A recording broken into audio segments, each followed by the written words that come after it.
Muito bem, queridos. Então, nós começamos falando aqui na nossa linha de pensamento a respeito, sendo bem diretos no pré-tribulacionismo. E aí, lógico, nós vamos usar como base o livro de Apocalipse, né? Ele vai ser a nossa base para analisarmos todos esses textos. Lógico que nós vamos ver Daniel também e vários outros capítulos ou livros da Bíblia. Mas aqui a gente já tem uma base bem clara sobre isso.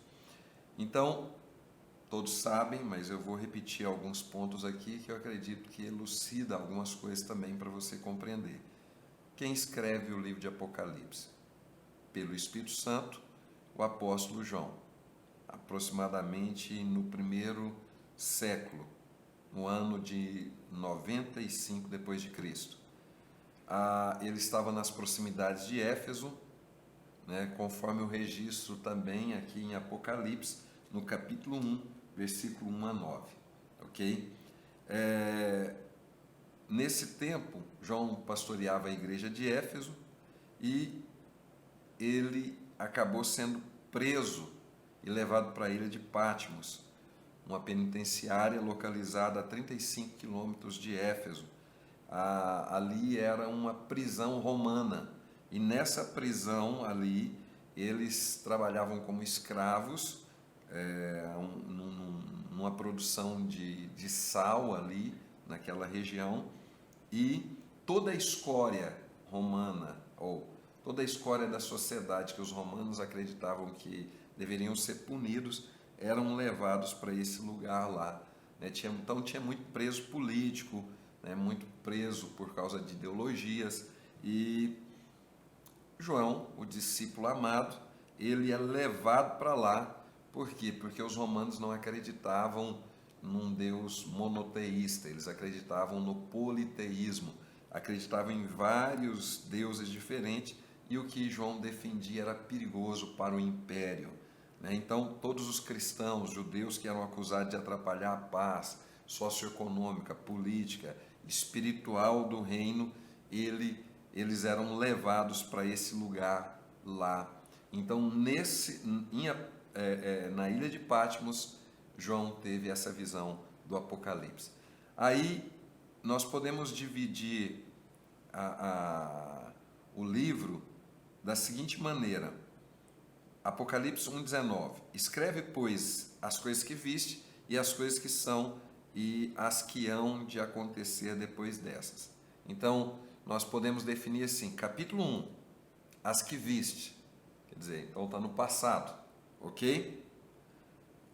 A revelação de Jesus Cristo.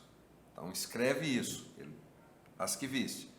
Do capítulo 2 e 3, as que são, quer dizer, no presente.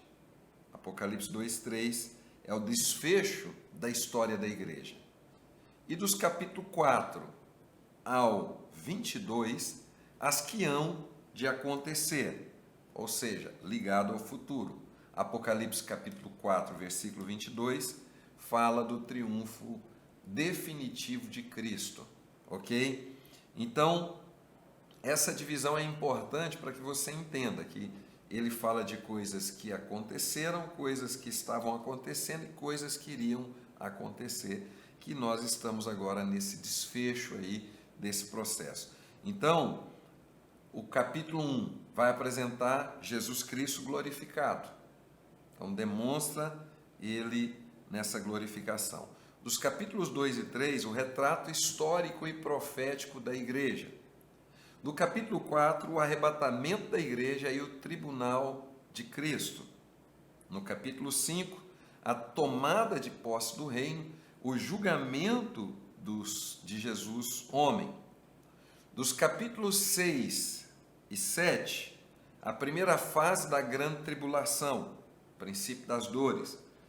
Dos capítulos 8 a 16, a segunda metade da grande tribulação, aquele período lá de 7 anos. Depois do capítulo 17 e o 18, na verdade, a queda do sistema religioso, político e comercial do mundo, ok? Um caos social. No capítulo 19, as bodas do Cordeiro. Há um momento que vai acontecer as bodas do Cordeiro.